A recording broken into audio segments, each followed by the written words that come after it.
Guys ఇదిగోండి 2 days store చేశాను దీన్ని. ఇప్పుడు ఇదైతే వడకట్టుకోవాలన్నమాట.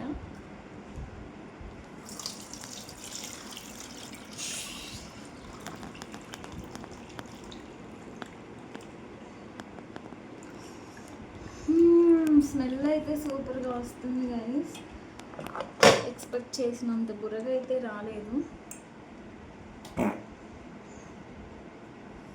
ఇదైతే ఈ బాటిల్లో స్టోర్ చేసుకుంటున్నాను. స్టోర్ చేసుకొని 1 night అంతా ఫ్రిడ్జ్లో పెట్టేసి రేపు మార్నింగ్ ఓపెన్ చేద్దాము.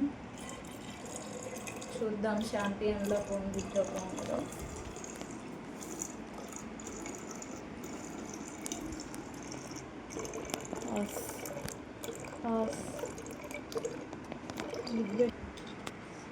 ఇలా అయితే వచ్చింది గైస్. ఇవాళ నైట్ అంతా ఫ్రిడ్జ్లో స్టోర్ చేసి పెట్టుకున్నాం. రేపు చూపిస్తాను షాంపియన్లో పొంగిద్దో లేదో. ఆపమన్నప్పుడు ఆపి